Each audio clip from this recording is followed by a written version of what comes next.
Once upon a time. Welcome to Australian Book Lovers, your destination for imagination.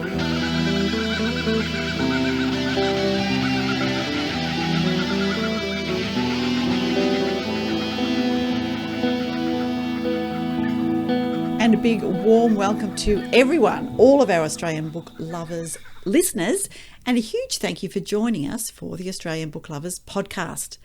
Our mission is to bring fabulous Australian and Indigenous literature that spans a whole range of genres to book lovers around the globe, as well as fantastic resources and information for passionate authors looking to write their next bestseller.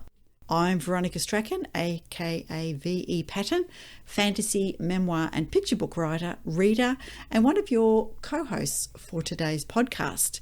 Coming to you today, not from my usual place, but today from Wathaurong country, where the lands are down in the southeast of Melbourne. So also called Wadawurrung, and I've just completely missed that. That'll do it.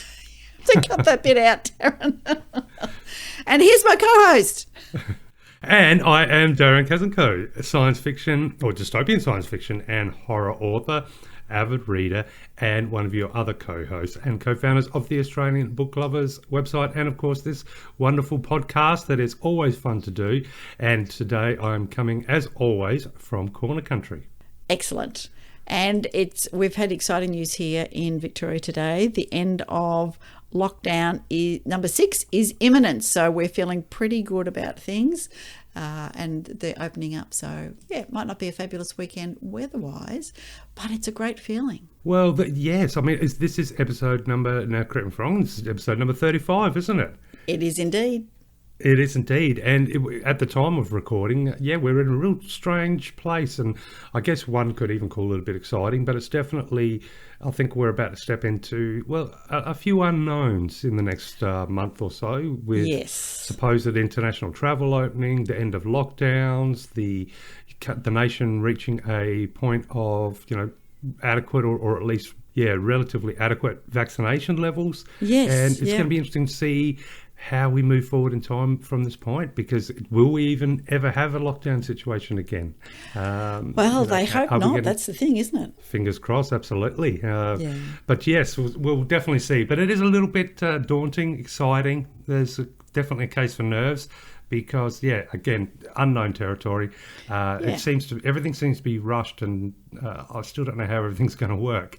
And I think it kind of helps if you know exactly how things are going to work. Yes, but that's for another topic of discussion. Topic of discussion. We might need to be having a more political or health-based podcast, but it's all about the writing today. Absolutely. And look, some news that I thought that I would share is, yes, I did succumb and I have booked into another writing course.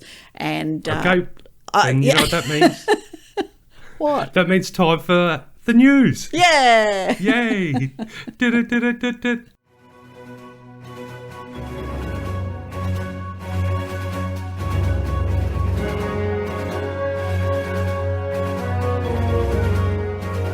So, yes, big news for me is that I have booked into another writing course, which is called Fantasy, Science Fiction and Other Things, I think, by Pamela Hart. So it's through the Australian Writer Centre. But what I really wanted to share with you is my homework is that I have to read J.R.R. Tolkien's On Fairy Stories. So 15 pages of all about fairies. So how tough is that for homework? Well, I can't say I've read too many books about fairies. Okay. All right, well, but, imagine you were a fantasy writer. I'd like to know the origins of the fairies. But think about it. If this was a course on writing or, different ways to write horror stories, they might say to you, read 15 pages on Stephen King or who's that other, H.P. Lovecraft. And so for a fantasy writer to say your homework is to read a bit of Tolkien is like, Okay. This is Oh fabulous. yeah, absolutely. Yeah, no, that'd be super cool. I've just got in my head fairies and my internal representation of fairies, and so you put me in a mentally in a visually Yes, strange garden with, like, course, the little yes, the little they can be cartoons Tinkerbell just flapping Disneys, around. but they can also be Yeah, that's mean the and ones I'm evil, and thinking of. yeah. Yeah. No, so there you go. So that was a little bit of news. Did they originate from hallucinations back in the day? Like, as far as the fairies that I crept haven't into done my literature? homework yet, so I can't tell you. Oh, well, I there have you to go. look. I did do a little bit of research on the origins of Halloween. So when we Okay, record yes. our next podcast closer to Halloween, I'll be happy to go into it a little bit further. So Sounds good. But so when does the course start for you? So it starts on the 15th of November for 5 Mondays. And look, one of the things that I am kind of, I'll say, silver linings from the pandemic, or the panini, as we're supposed to call it now. My daughter tells me most people don't call it the P word, they use a different P word. So at her place of business, they talk about the panini as opposed to the pandemic. Okay. But let's, for our listeners, let's just say the pandemic has had some silver linings, and that has been that a number of courses, writing courses run by, people like Australian Writer Centre, those kind of things, which were either in Sydney or Brisbane that I would never get to, are now online. And I'm able to access some of those specifically genre-based courses that really suit me. So, yeah, I'm pretty happy. I imagine you would be, yeah, definitely. Yep. And I mean, you mentioned a silver lining to the current, global situation, but I think there's been a really eye-opening experience for me, doing this podcast and talking with industry specialists, so people from writer centres, etc., and just learning, that's really opened my eyes to how much really is out there too, as far as, if there's a particular course that you feel is going to sharpen your game, I think you'll be able to find it. Absolutely. Being done here in Australia. Yep, very much so. So yes, episode 35, time for some news. I thought I might let our listeners know about some of the new book features. Well, Excellent. The new books, should I say, that are featured on the website. So we've got some great titles. And so today we've got everything from some mystery and crime to autobiography to historical fiction and, of course, to science fiction, because today is somewhat of a science fiction episode. It is. Featuring a very, very talented and unique author by the name of Mr. M.K. Nadall, and we'll be talking of his book. Now, I've completely forgotten how to pronounce it, so did you want to have a try? Oh, the Return of the Yggdrasil. Yggdrasil, that's right. Yggdrasil, yes. Yggdrasil, Return of the Yggdrasil. But so I thought I would let our listeners know about some of the really cool books that we've now that have added to our Australian Book Lovers little online website family. So yes, and we must do a count, because we've got several hundreds. I think, are we close to 400 surely by now? I haven't counted for ages. I would say so. Yeah. Yes. Just we'll so do a many count to later. choose from. Yep. Now, for historical fiction lovers out there, this is by an author. This is actually 3 books, all in the same series. Now, it's called the Sisters Saga, and this is by an author called Alison Ferguson. And the book 1 of the Sisters Saga is called Maiden Manoeuvres. And Maiden Manoeuvres is the first of 3 in the Sisters Saga, which tells of 3 sisters and the compromises they must make to reconcile love's delusions with the demands of reality. This historical fiction novella focuses on the elder sister, Henrietta Burbridge, in the early 1800s in colonial Sydney and Calcutta. Henrietta's sisters collect flowers to catalogue and make detailed drawings, but Henrietta is not like them. She lets the petals scatter where they may. So, someone breaking away from the mould there. The by the rules, sounds of it. yes. Colouring outside the lines. Yes, always good to colour outside the lines, because you end up doing your own drawings then, you see. Yeah. Book 2 is called Dearest Daughter. Now, Dearest Daughter is the second of 3 in the Sisters Saga, which tells of 3 sisters and the compromises they must make to reconcile love's delusions with the demands of reality. Now, in this short historical fiction novel, the lives of the younger sisters, Rose and Beth Burbridge, are turned upside down by Henrietta's return from India. In colonial Sydney between 1825 to 1835, Henrietta asks why, if matrimony is the bedrock of the family, is it so hard for love to survive marriage? But her sisters must answer a very different question. How much would they trade for matrimony?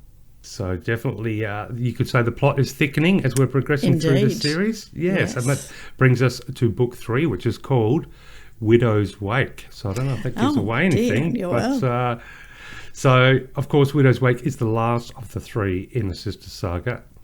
And over the course of a single voyage from Sydney to London in 1847, Henrietta must reconcile the regrets of her past in order to truly cast aside her widow's weeds and embrace the adventures ahead. She is the heroine of the colourful tale she shares with young Mr. Morgan Mayhew. However, their 1847 voyage from Sydney to London will be one tale neither will ever divulge. So, who knows where this story is going to go, but that is the Sister Saga, and that is by Alison Ferguson, and you'll find that under our historical fiction genre page. Very good. Now, for something completely different, and I think this one's cool, so I'm really hoping this author will pop on the podcast for a chat. This is a biography, and the title is From French Fries to a Franchise. Macca's memoir. Yes, by none other than author Michelle Layett, and I hope I pronounced that correct. Yes, and she has booked in. I would just say that she's booked in for a chat. Oh, fantastic. I think, I think listeners, you'll be, when you hear about this one, I think you're definitely going to want to tune in when she comes on board. So I'm going to have so many questions. But from French, this is a tongue twister too, From French Fries to a Franchise is a non-fiction memoir. Michelle Layett was one of Australia's pioneering McDonald's female franchisees. Yeah. Yeah, that's a word I've never said before in my life. She started as a trainee manager in 1982 and became part of a McDonald's experiment to hire from outside the McDonald's family. Do McDonald's put sugar in their buns? Why do they only hire children? How do you buy your own store? And can you make money out of it? Michelle answers all these questions and many more by drawing on her own experiences as one of Australia's first female franchisees, and also by enlisting the help of an 8-foot-tall plastic clown. And that is From French Fries to a Franchise, a Macca's memoir by Michelle Layett. Now, that sounds like it's going to be a little bit of fun, but the more you look into it, there's actually a lot in there, and I believe Michelle basically became, I haven't read the book yet, but I know she's one of her co-workers or someone she worked with is now the global CEO there you go. of McDonald's, something along those lines. So she's definitely been in there for the start from Australia. And I believe the store that she very first began in was here in Adelaide, of all places. Amazing. Something first happens in South Australia. Oh, I don't know about that. I just thought I'd have a dig. Because, of course, you had the first writer centres. SA Writers was the first writer centre in Australia. So many firsts happened over there. Yes. And look, I got there was Darren's first panel van happened in South Australia. Now, that is a momentous event in history. I'm sure the whole state remember that day. Yeah, that's right. Well, we still celebrate it. No, we don't. But yeah, very much looking forward to hearing what Michelle has to say. And, for people that want to, especially as we're emerging out of the, back into a world of commerce and business, it's going to be, the timing couldn't be more perfect to talk to someone who has, really become a superstar in the business world, starting from, humble beginnings in a McDonald's store. So I think that's going to be fantastic. Good. Now, how about a little bit of mystery thriller? So we've got a title called The River Mouth, and that is by author Karen Herbert. Now, 15-year-old Darren Davies is found face down in the Weymouth River with a gunshot wound to his chest. The killer is never found. 10 years later, his mother receives a visit from the local police. Sandra's best friend has been found dead on a remote Pilbara road, and Barbara's DNA matches the DNA found under Darren's fingernails. When the investigation into her son's murder is reopened, Sandra begins to question what she knew about her best friend. As she digs, she discovers that there are many secrets in a small town and that her murdered son had secrets too. And that is The River Mouth by Karen Herbert. It sounds like a really... it reminds me straight away, like not the story, but the setting kind of makes me feel like dry. In that small town. We watched that the other night. We're slowly unravelling. It's a good movie, isn't it? It was a good movie, yeah. Eric Bana was pretty damn fabulous. Yeah. I was just talking to a friend the other day saying he definitely deserves bigger and better roles because he, when it comes to drama, he is fantastic. Yeah, although from all But yes. accounts he chooses, he's pretty careful with choosing his roles and doesn't necessarily choose them for size and that. And he's a Melbourne boy and elected to stay in Melbourne in lockdown. So, yeah, when he did get an opportunity to travel. So, yeah, good on him. Yeah, and he did bring the world, what was one of his characters? Poida. Poida. Poida. Yes, So he did. no staying in a bad mood watching some of his skits. But nonetheless, but as far as the serious side of things, that is The Rivermouth by Karen Herbert, and you'll find that under our mysteries and thrillers.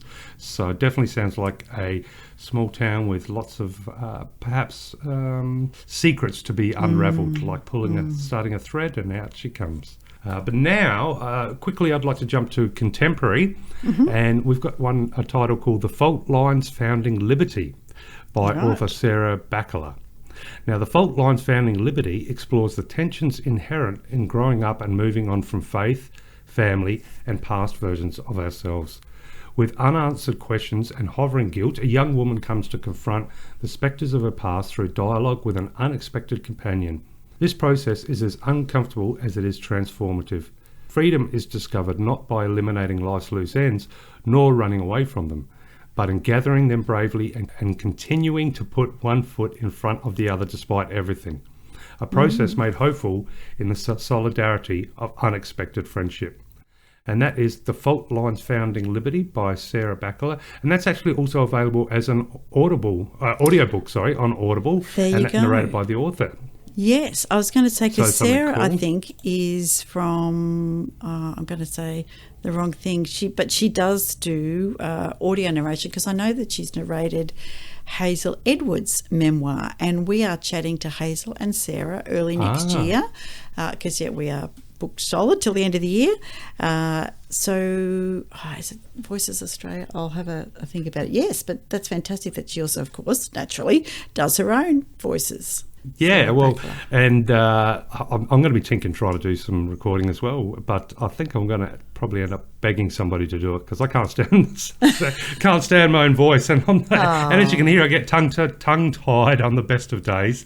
I can't imagine sitting there reading once you get into it, and if you have a bit of a practice, don't give up so easily. You might find that it's better than you think. Wow, nothing ventured, nothing gained, I suppose. Voices now, of Today. I would like that's to where jump she's from. because sorry. Sarah's from Voices of Today. Sorry, what was that? She does some Voices of Today. That's where Sarah does some of her audio work, and we'll be chatting to her, as I say, early next year. It's Voices of the Day. Voices one of the Today. Platforms where you can of today. Is that one of the platforms where you can purchase or production, hire narration, and cover design? They do. skill? So I think that's the wonderful. Yeah. Well, anyway, we might have to do a little find bit out of more. special on that one. Yes. Yes, absolutely. Because it was very interesting, because we today- talked about audio, and lo and behold, the very next person who emails us is somebody who does audio. It would be great to get a bit of a inside scoop on the process and some of the tricks of the trade, and especially for example, for someone like myself and other people out there that might be looking at venturing into the world of recording their own audio book, or maybe even a portion of their book for an audio sample, because having not met anybody yet that's done it professionally, I think that'll be a great opportunity to pick someone's brain. So I'm definitely going to have a list of questions ready there. Very good. Now, because today, of course, we are heading into, I guess you could say, the science fiction realm. Well, we are heading into the science fiction realm. Yes. I thought I'd finish the little bit of book news with regards to the latest titles on the website with a couple of science fiction books. Now, these two science fiction books are by author Adam David Collins, and they're basically Season 1, Episode 1 and Season 1, Episode 2. The first one, yes, this is Jewel of the Stars, and that's the title of the series. So Jewel of the Stars by Adam David Collins. Season 1, Episode 1 is called Earth's Remnant. Now, the passengers and crew of the cruise ship Jewel of the Stars were expecting a 2-week luxury cruise, but when Earth falls to an alien invasion, they find themselves alone and on the run. Fleeing into unexplored space, they must do whatever it takes to survive. They may be the last free humans in the galaxy. If they reach unexplored space, they might yet survive, but an unstoppable enemy stands in their way. So, yeah, super fun little description there. Go for a little bit of a space cruise and then find out that the planet behind you has been taken over. Yeah. Kind of like going overseas and then finding out your country's been locked down. Come back. No, that's a bad COVID joke.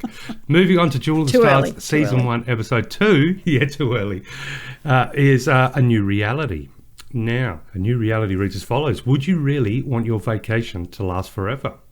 Aveline wanted a perfect honeymoon on board the luxury cruise ship Jewel of the Stars, but when an alien invasion of Earth forced her to ship into unexplored space, her vacation turns into a life sentence. She's determined to fight with everything she has to hold on to her perfect dream, but why isn't her new husband fighting with her?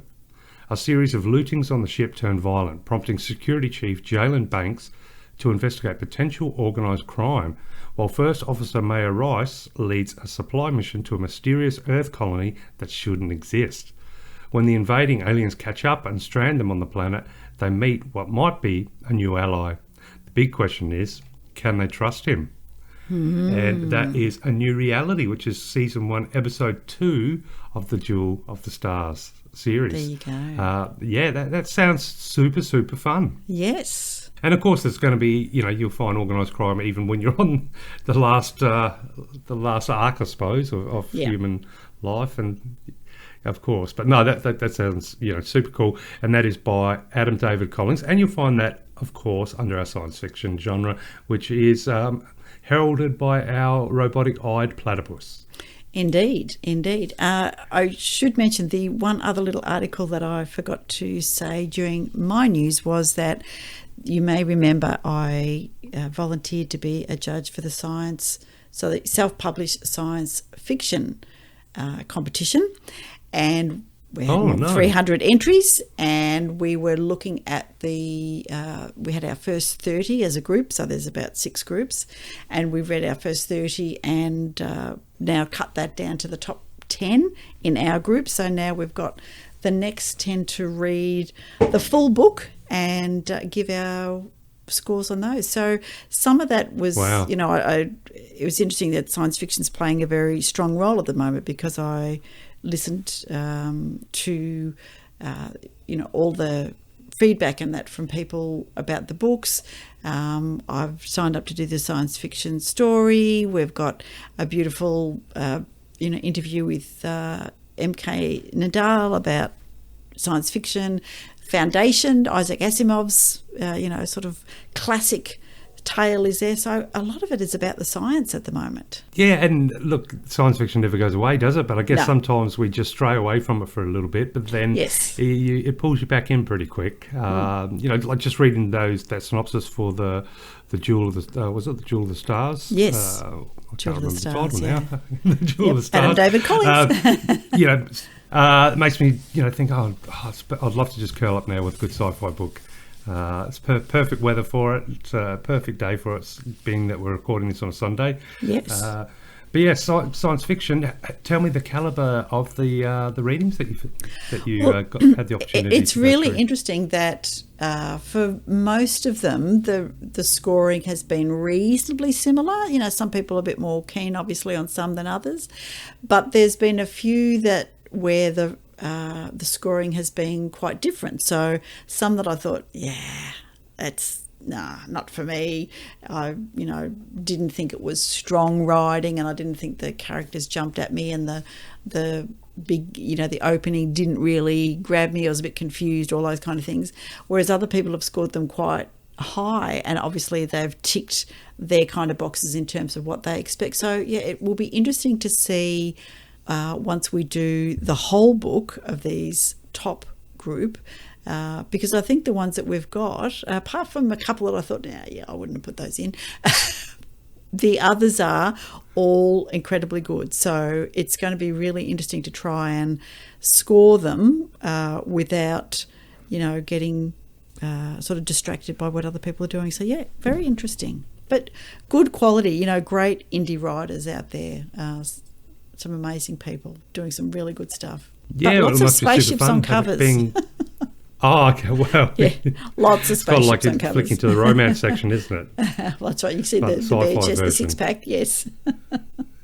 Yeah. Yeah. Well, I mean, can you have sci-fi? Yeah, can you have sci-fi without spaceships? Absolutely, of course you can. Yes. But So many. Yeah, You know, but you've just but you're opened the right. segue. Oh, there's a million trillion. But yeah, Yes. I'm just picturing all the spaceship style book covers I've seen. You know, I like the artwork from the 50s and 60s. I love. Yeah. You know those. And in some sci-fi, ways it's really comforting because you paperback know covers. what you're getting. And it's like, yep, that suits me. And you have a look and you see the particular technology reflected in the way the spaceship's depicted. Are there other things there? You know, is it dark space, constellations, planets? Yeah, all those kind of things. So still good. But anyway, I'm interested Still good. in your theme that you drew from your chat with Mark Nadall, aliens and ecosystems. I think that's fantastic. I got really sidetracked researching all of this. Totally sidetracked. Oh, okay. and so, of course, for our listeners there, that Mr. M.K. Nadall has... Oh, we should probably read the we read synopsis his... for the book. So, The Return of the Yggdrasil by M.K. Nadall is obviously the wonderful book that we're going to be chatting about when I had the awesome opportunity to speak with Mr. Nadall. But the book Synopsis is a misunderstanding of galactic proportions has seen the Yggdrasil return. Straight out of fashionable Viking mythology to prime-time viewing on Celebrity Council elimination. Now the world must confront a trees have feelings too paradigm. As the invaders' numbers and influence grow, an under-deployed forester, ex-platypus researcher and a DJ must act. Is it time to gather the deadly arrow frogs, or can dubstep back and ukuleles save the world? Alternatively, is it already saved, and who should decide? Return of the Yggdrasil is a comedy romp through ecological Armageddon. Hang on to your phone and prepare for a thought-provoking journey through issues such as the media, sustainable agriculture, plant communication, climate change, science, and the nature of truth. Just a small handful of little themes there. It's an amazing combination of things, you know, because I did know of Yggdrasil being, you know, in because I read a lot of fantasy as well. So in Norse, you know, mythology or cosmology, it is, you know, the central sort of the big sacred tree, the, you know, tree of life, those kind of things. Tree of life, yeah. And it's been around, you know, some of the earliest writings are around the 13th century. So it's been around for a while. So good on you for taking on the Norse mythology, putting it in a reality TV show, bringing it back as an alien. I mean, people just amaze me with their creativity. And that's I guess, one of the beautiful things about science fiction. You can throw so many different elements together in the most unique ways. You know, for the past to the future, can bring it to the present. And to talk about, I love not love the term. Obviously, I don't love what it represents, but it sounds cool, which is the ecological Armageddon. Yes. To be able to use that in a comedy, I think that's a pretty good task to set yourself. Well, yeah, that's it. And the fact that it's, I guess, eco-fiction is what, or, you know, there's climate fiction, which is more specifically on climate change. But, you know, eco-fiction, you know, Wikipedia tells us it encompasses nature-oriented, non-human or environment-oriented, human impacts on nature, works of fiction. So, you know, that says the roots are in classic pastoral, magical realism, animal metamorphosis, science fiction and other genres. And it became popular around the 1970s when there was that kind of explosion of literature around the environment and nature. And sort of, I guess, you know, the eco-criticism is what they talk about.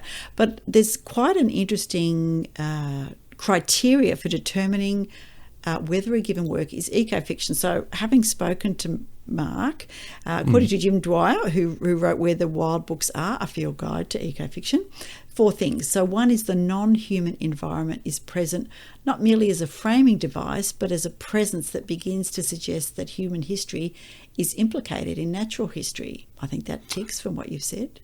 Okay, I just want to... Can you repeat that one again? Yep. Because I'm just... So the non-human environment is present not merely as a framing device, but as a presence that begins to suggest that human history is implicated in natural history.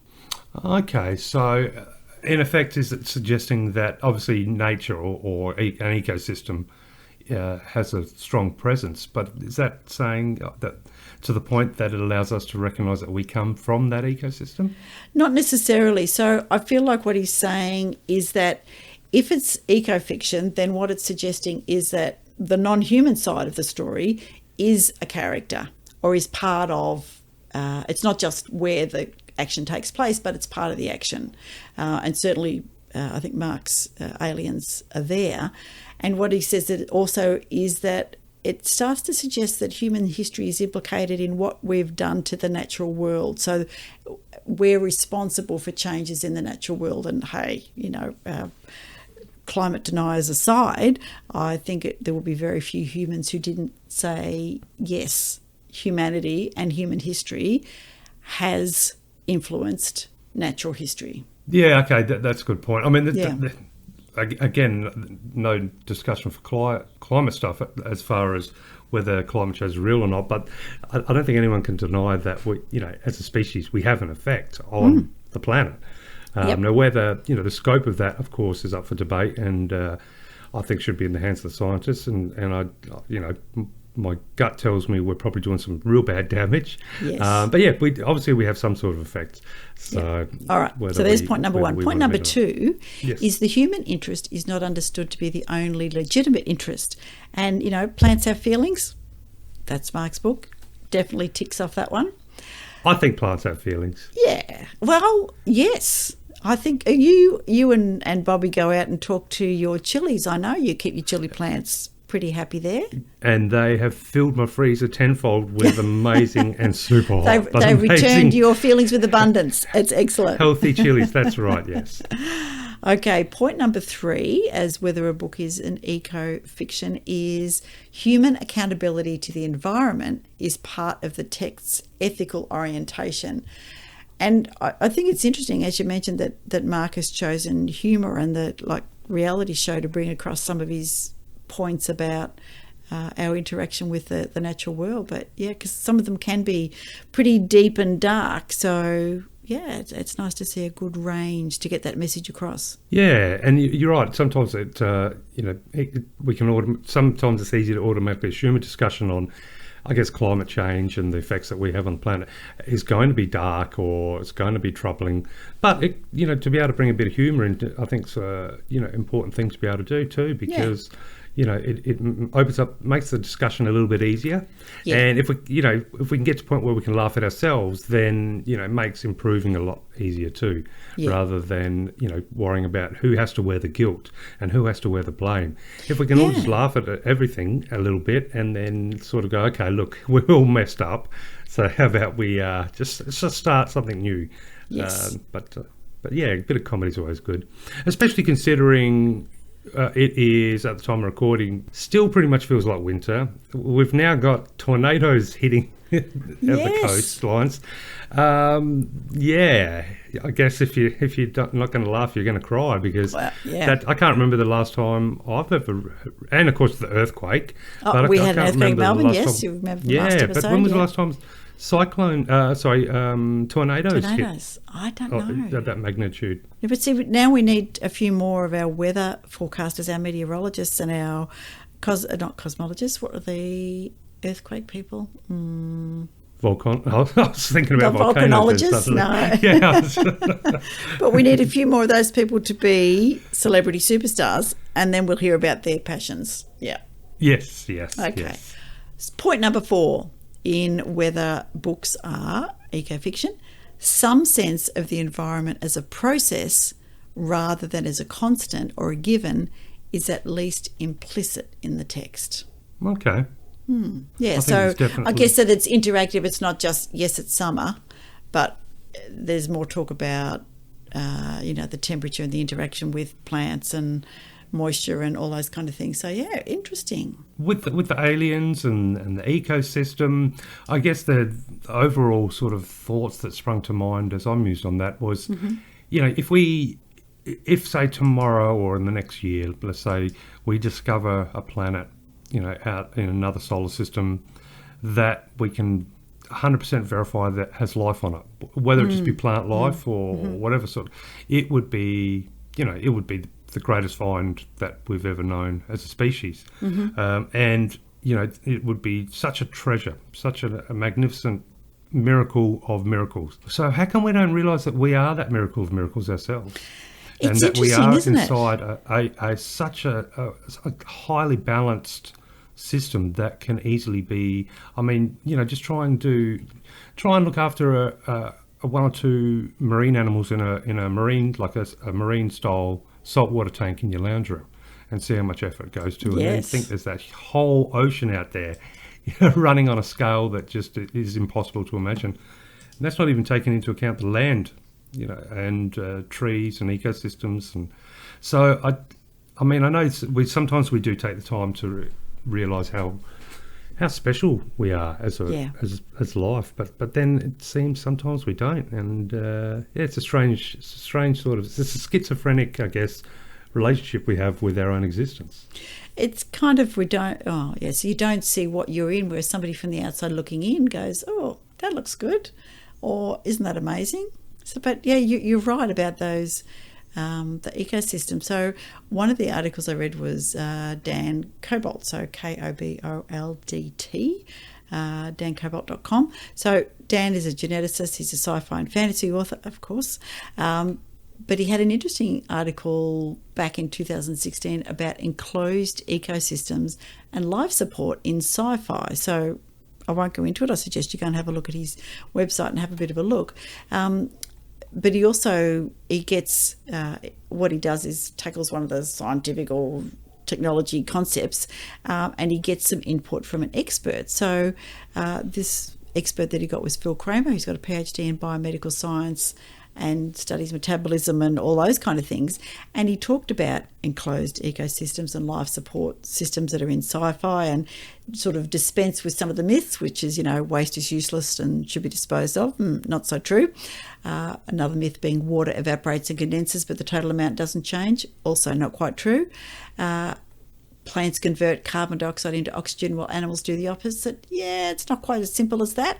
But then he also talks about, energy being produced within the ecosystem, and, got to get the energy sources right: solar, wind, water, geothermal, gas, and the other considerations being size. And this is where this article kind of segues from what you were mentioning about the Earth, because he says, basically our system is a enclosed ecosystem, and it is pretty big.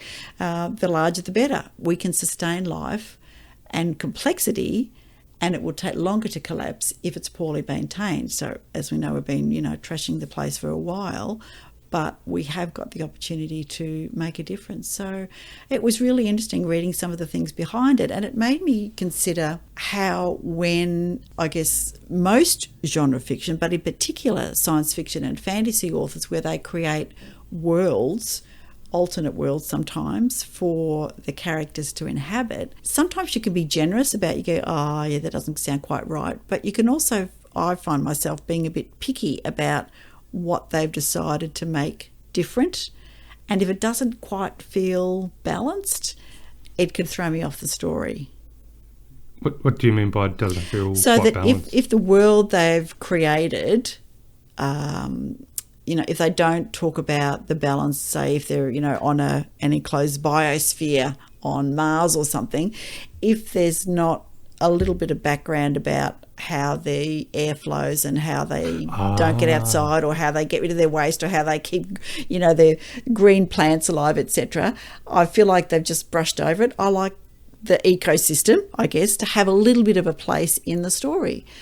So yeah, it was interesting. Yeah, and as you know, I love my virtual reality, Yes. and which is a great tool for science fiction stuff, or the sci-fi stuff. But one of the cool things about it there was two documentaries, part 1, part 2, called Space Explorers. But it's basically real high resolution, sort of 4K style, but 3D.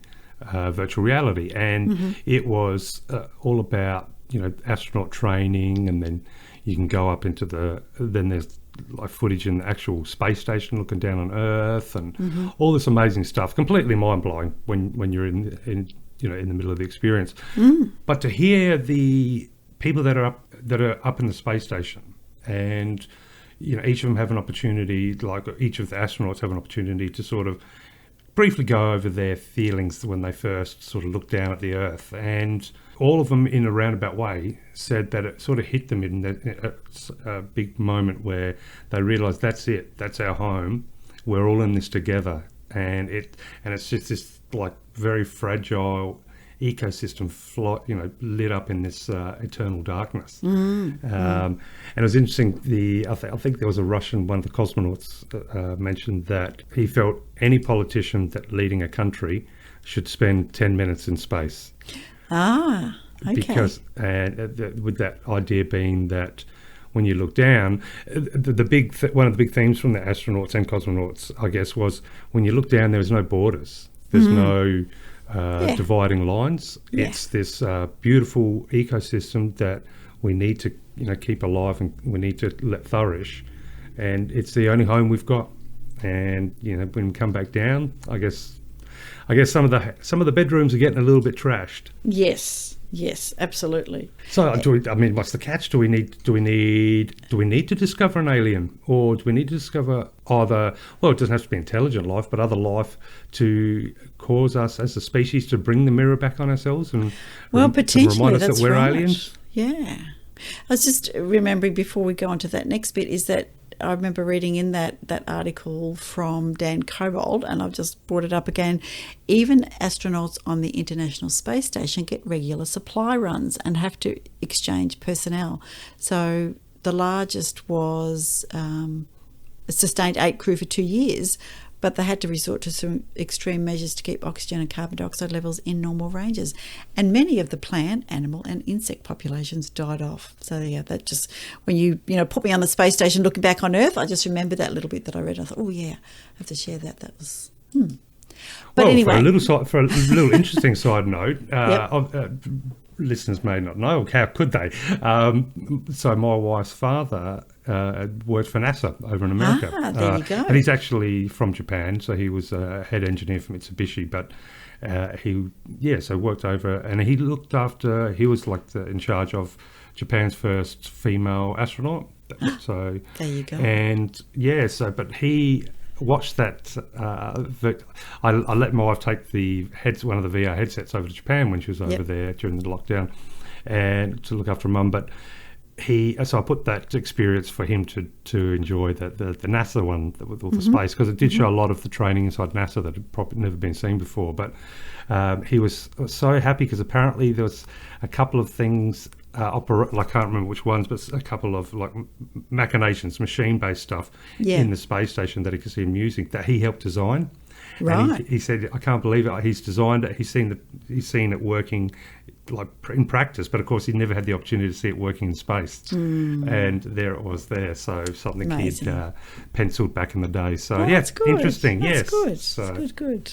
But what about you, Veronica? Are you the kind of person that would enjoy getting a visit from aliens? Definitely. I would be putting my hand up going, yep, bring it on, buddies. Come on over. I think so. Fax me up. Yep. Fax me up straight away. And look, I don't know, why is it that I got interested in science fiction? And I got interested more in science fiction before fantasy, whereas now I'm a bit more in the fantasy incline.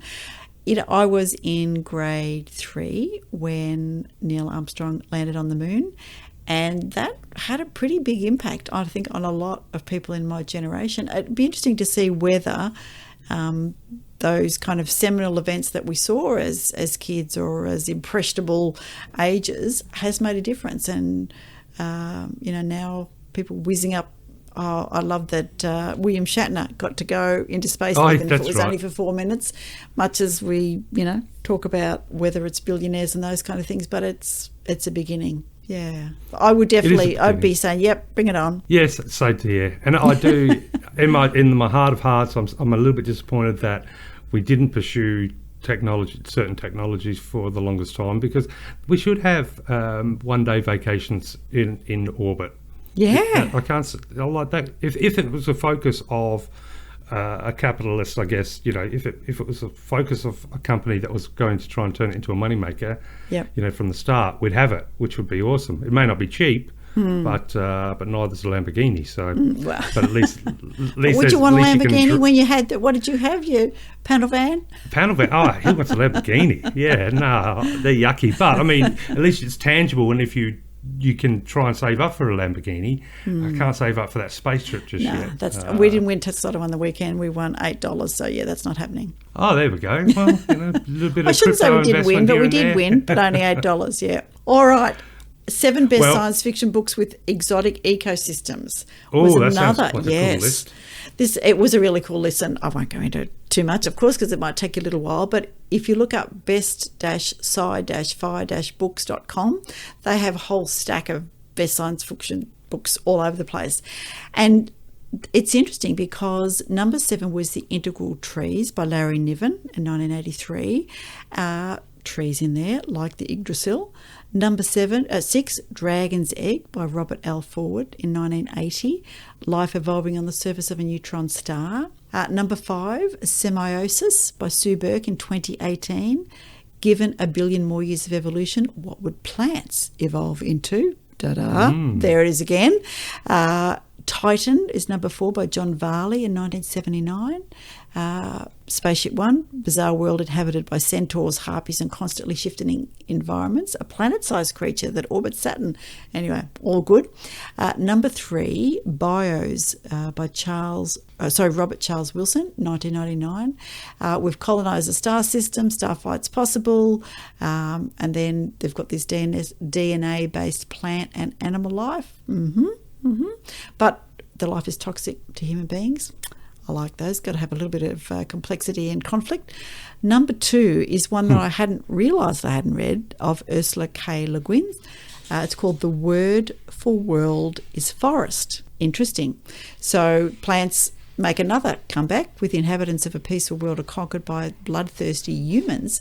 Their existence is irrevocably altered, forced into servitude. The Ultians find themselves at the mercy of their brutal masters. So, again, there's more on the plants. And number 1 was Dune, which I have read, by Frank Herbert in 1965, and that's that big epic where water's a thing. That one to be the no, top. I thought okay, but they've got the huge sandworm, and they've got all the deserts and the lack of water and all those kind of things, and the minerals. So there you go, 7 of the best science fiction books with exotic ecosystems. And look, lots of people in comments said, yes, but what about Midworld? And yes, but what about this? And what about that? So lots to have a look at. There you go. Well, I think the new Dune movie is just about out. They've remade it. I hope they make it better than the last one.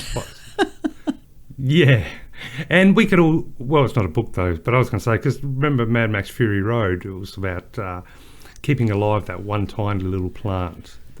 Not that was the plot, but there is a little tiny seedling that appears there that is cradled in the movie, which is a powerful visual statement on the arid and dry wastelands indeed that our country can become, or that our planet can become. But yes, there you go. That's a cool list. Yeah. So, and I think a fitting list for today's wonderful guest, because who knows, his book may appear on one of those lists in the near future. So what do you think, Veronica? Should we jump to the interview? Let's go in. We've delayed long enough. Let's go and have a chat with Mark. Because I think we could talk about aliens and ecosystems Oh, that's forever. it. You can tell that we love it. Yes, but for everybody out there, please enjoy a wonderful interview with author Mr. M.K. Nadall, who I'm sure will find a reason or two to put a little bit of a smile or a chuckle in your day. And here we go.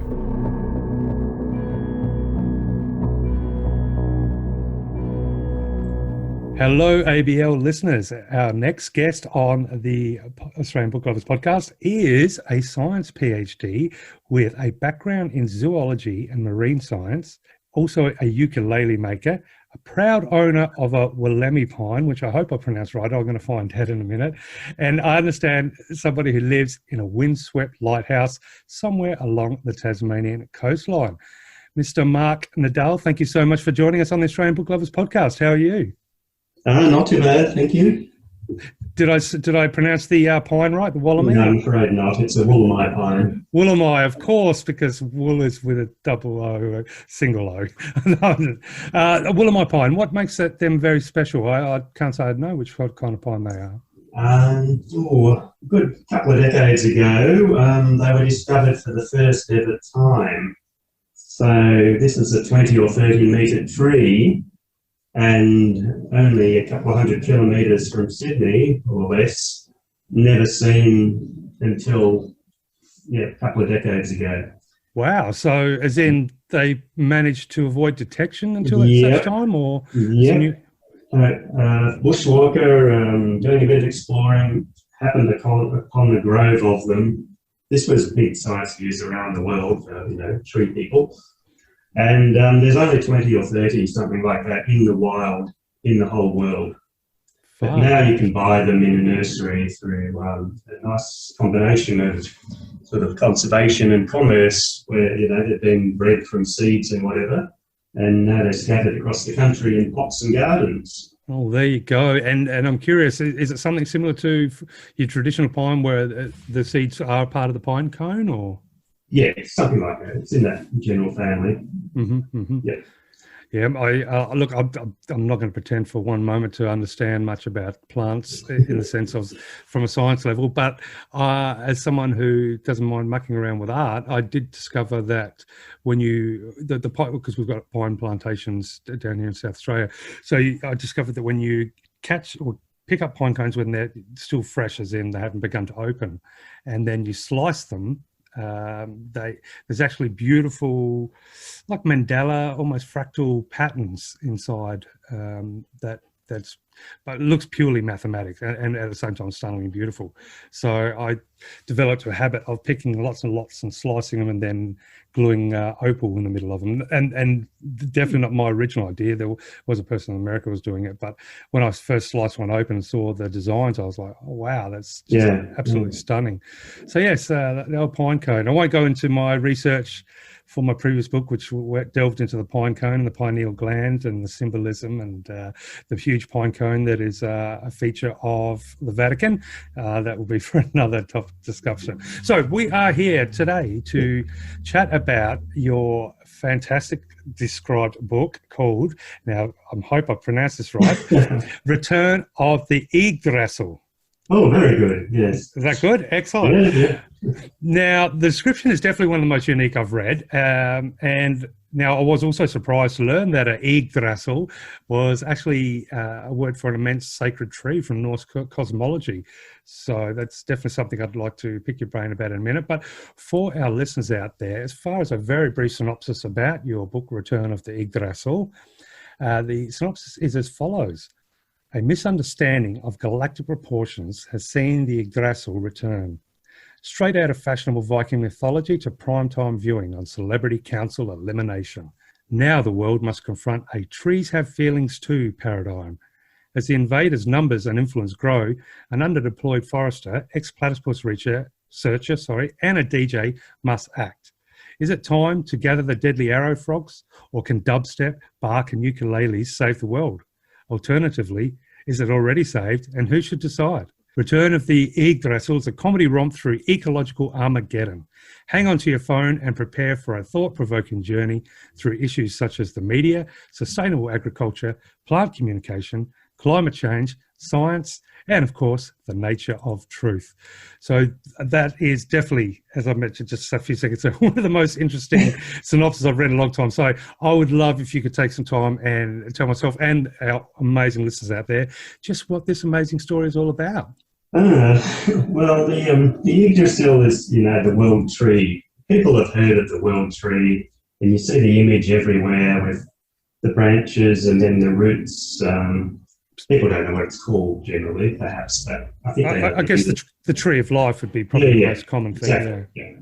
So my idea was that, yes, these aliens have been here before many times over the thousands of years, and that's where their name comes from. That's what the Vikings called them, or whatever, 1,000 years ago.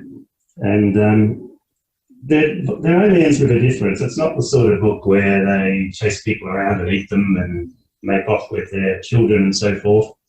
They're photosynthetic. They don't want our resources. They just want to stand around in the sun, and our gravity and light and so forth is suitable for them. And it is implied when they visited last that the Earth was too cold, it was in the mini ice age, and now it's warming up, so it's better for them. Yeah, so what are the implications if the aliens are actually intelligent and photosynthetic? And the obvious one is they don't like the way we treat trees, because they have a natural affinity for the trees.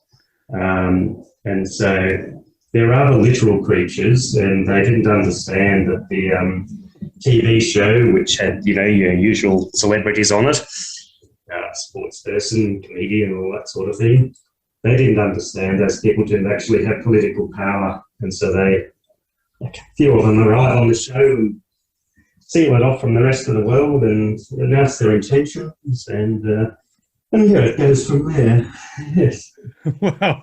So basically, photosynthetic aliens and reality TV and basically conscious plants really is one hell of a mix. Perhaps so. Other people have observed that they've never read anything like it before. I suspect that might be a common. I prefer to take that in a good way. But from a mass market point of view, probably not a good idea. No, I think absolutely to be taken that in a good way. It's such an intriguing premise, and so many like little themes in there that I want to definitely pick your brain about. Obviously, you've got a science background and PhD in zoology and marine science now, and so I understand one of the themes of the novel is plant communication. Now that's something I've been fascinated with for a long time, because I'm forever on the fence. I try to grasp the concept that, for example, evolutionary steps happen by chance, but given enough time, those chance changes can develop into these fantastic organisms and biological machines, processes and ecosystems that we see today. On one hand, I get that millions of years can potentially, compound mistakes or malfunctions or the wrong sort of copy edits. But at the same time, like for example, the idea of color playing a role for plants, using the idea of color playing a role in either attracting or deterring various animals.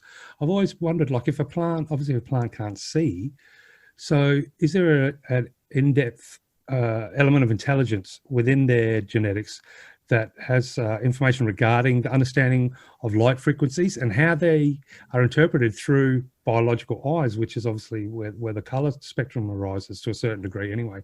Or do you think it really is some random process where over millions of years, the ability to use color for whatever purposes, whether it's to, become more successful or protection, the use of color, is it just simply a profitable mistake that's been compounded upon? Do you have a thought one way or the other? Well, evolution's not directed in that sense anyway. It doesn't direct towards something that, it's just random. But there's no doubt that plants have senses. They don't have eyes, but they detect light. They favour blue light. If you give them a choice, they'll grow towards a blue light filter. Everybody knows they grow towards the sun. Some flowers will shift during the day to follow the sun. Yeah, they actually scare me a bit, some flowers, but anyway. Their sight is equivalent to somebody, you could argue, with very low vision. They can see light and day, but not images like we see. It's still a form of sight. Call it something else if you like, but it's a form of sight. They have chemical communication, which when it's in water, you could say it's equivalent to our taste. And when it's through the air, it's equivalent to our smell. They have touch, which is less obvious, but the really fast-moving plants like a Venus flytrap, you tickle it, it closes. That's right. A mimosa, you tickle it, it closes in real time, not in time-lapse photography, which is why we don't really see them as interacting life forms, because they're so slow. But of course, if you see a creeper growing, on an Attenborough documentary over 3 weeks, well, it looks like it's thrashing around looking for something to cling to. because that's what it's doing. It's just doing it so slowly you don't notice it till you see it climb the pole, speed it up. Well, they probably got a collective memory that rocks don't tend to move that fast either, so they've probably got time. Yes. So, I mean, they have sensors. I don't think anybody except perhaps, can I say, the loony fringe of plant communication science would say they have feelings in the sense of emotions. I mean, that's a controversial viewpoint even in animals. But there's no doubt they have sensors and interact and communicate with each other. That's not fairy tales. That's well-established science. Whether you want to call that intelligence or not, again, is a very controversial area. Charles Darwin said ages ago, that the root tip of a plant was kind of equivalent to the brain of an animal. These ideas, Aristotle talked about plant intelligence and sentience, 2,000 years ago.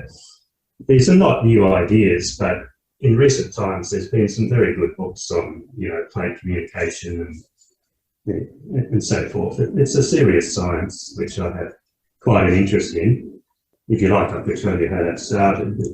Yeah, by all means, because I'm fascinated. Like, I just don't understand, for example, I have no doubt plants have some form of communication, and you're absolutely right. Photosynthesis and their ability to interpret light in different ways is most definitely probably what you could say a form of vision. But for example, poison berry being red, vivid red, like, is that vivid red works because it transmits information via the bouncing of light into an iris. It doesn't, from what I understand, it doesn't project or send that information through any chemical sense. So, is it something that's blindly designed over time? That, so for example, just I don't understand if is a plant just throwing out every pigment or every color imaginable, and the ones that don't get eaten are the ones that maintain that colour. But where did the colour come from in the first place? Yeah, I mean, flowering plants have co-evolved with animals. So, fruits are colourful, so animals with colour vision can see them and nibble them. If you want to produce a poisonous berry and label it as poisonous, well, it needs to be a colour that your predators can see. Yes, that's how evolution works.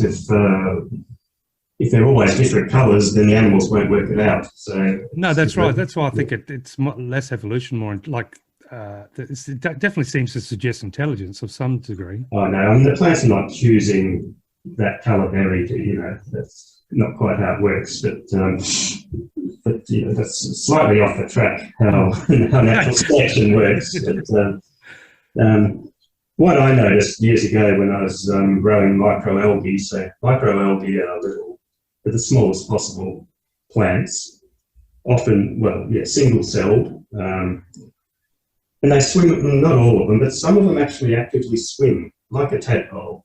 Mm-hmm. And some of them might have two tails, and some of them look like little spaceships, and some are just round blobs. So to see a plant actively swim towards the light, I thought, wow, what's the difference between this little thing and a little animal? The only difference is that this thing is green and uses the sun's energy instead of eating something. Its behaviour looks just the same as a microscopic animal. And that sort of triggered my interest, which was mainly in zoology, in the past,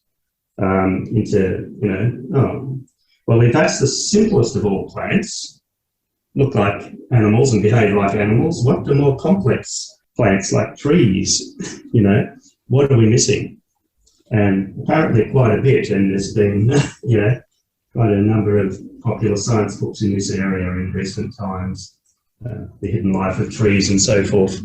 So that's a major theme in the story, the aliens relating to Earth's plants. And what are the implications when, another species says, stop eating carrots, that's barbaric, because you kill the carrot. Well, you don't kill the mango, that just falls off the tree. Or you pick it, it doesn't hurt the tree. But eating some plants kills them and others doesn't. So, that's a bit of a theme and a bit of fun with food fashion and so forth.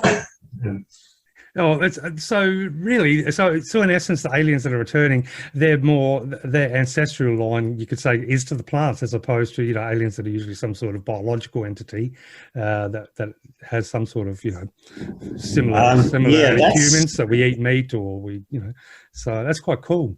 No, actually, it's more devious than that, Darren. Oh, is it now? You assume that they're related to plants. They're not. These are our Earth labels, and this is one of the themes. We want to label everything. Of course. Well, these are not from Earth. You can't use our labels. They behave like animals, but they're photosynthetic. And it turns out there's a series of little clues scattered through the book, and it is part of the nature of the book. It's a scientific discovery process. Uh-huh. It turns out they made themselves photosynthetic millions of years ago by, biotechnology. And they argue that the only civilized, moral way and sustainable way to live for anything is to use the sun's energy directly, not to kill other things and live that way. But they don't tell us that at first. It's discovered along the way. Well, don't go giving too many. Sorry. No, it is an important theme, one of scientific discovery. That's fascinating. So, not just a science fiction comedy and like bizarre tale, but so you've actually sprinkled it with quite a lot of interesting, not trivia, but like science facts that we may not be aware of. That's there cool. is a reference at the back. A lot of people, I really like some of the comments in that people would say, "Oh, I didn't realise that was true until halfway through, and then I started looking stuff up, and I realised that you weren't making all this stuff up." I was perhaps using it in a different way, but it was based on well-known science in those specialist areas. Yes. Sounds like a really cool approach, definitely. And obviously something that utilises your career skills and drawing that into the art world. That's an amazing achievement. Again, one of the mysteries at the start is the platypuses disappear. Why? What's happened? It turns out that accidentally sort of interfered with the electrical activity of the aliens, and they disappear. Well, they die, at least locally. And one of the main characters is a platypus researcher, and of course it's hard for her to do her research when they suddenly disappear on her in the Daintree forest where she's researching. And I did do some platypus research assistance myself. So, again, an interest in that side of things. Well, I read that some of the story is set in Cairns. Now, I actually lived in Cairns for a few years. And so I'm wondering, and I can't remember the gentleman's name, but he had the platypus farm up in the Tablelands, I think it was. I think one of the only platypus farms in the world like different documentary crews and TV channels from all around the world are sort of regularly there to film when they're out and about. Does that ring a bell at all? No, I didn't know anything about that. I can't remember why I chose Cairns, really. Well, there's a lot of stuff grows there. Well, the reality TV show was being filmed in a fictitious eco lodge just outside Cairns, basically. But I can't really remember why I chose Cairns. Maybe the platypus researcher was right on the edge of the platypus distribution. When you go further north, the crocs eat them, and so there's a sort of distribution curve of where they occur and where they don't. I think that's why I was right on that borderline. I was going to say the platypus border, yes. Yes. Yeah, that Cairns is beautiful. I always joke that when you mow the lawn there, it's growing behind you already. It's just everything's just so fast growing, obviously tropics. Yes. But it's a nice place. Coran is beautiful. A little hippie little town. I have been a long time ago, probably 20 years. But yeah, I could definitely picture an eco village out there somewhere, somewhere between there and the Barron Falls. Now, so return to maybe another theme that you've identified in your book is the role of media. Now, I'd love to hear your views on the role of media. Of course, not to give any plot points away, but we've obviously, from my side of the fence, I think it feels like we've gone from, so back in the 70s, 80s, even the early 90s, there were like narrow avenues of media. You had your main, at least here in Australia, you had your 3-4 channels. You had a couple of newspapers in each city, and you had a couple of radio stations that might focus on news and information. Fast forward to now, we've got this like saturated globe with endless information, some true, some false, some in between. I'm just wondering, when you talk of media and use media in the book, just wondering your personal viewpoint. Do you think media in general can be trusted more today or less than before? Well, I guess my main interest in that, it's just so splintered. You can live in your own reality, which is, a theme in the book, where you only hear stuff you're going to agree with, and you can just live in that world now. You don't have to be in the real world. Don't have to get uncomfortable with your beliefs. Yeah, but this, of course, a genuine alien arrival would shake things up, at first it's assumed it's a fake, it's for the TV show, and then they start popping up all over the place, and at first nobody believes the stories that they've arrived, because nobody believes sensational media, and I guess my views are that yes, it's just splintered, and it's entertainment masquerading as information some of the time, and and also people make money from splitting us apart and creating these divides, which are not good for society.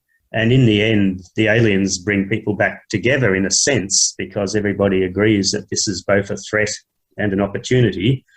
Although there is a minority that go and hide in their bunkers, and good riddance. It's a theme. What is the nature of truth? Not just in science, but how do you reason logically? How do we know what's real in the media? And as well as, is this a scientific fact or is this coincidence? That sort of thing.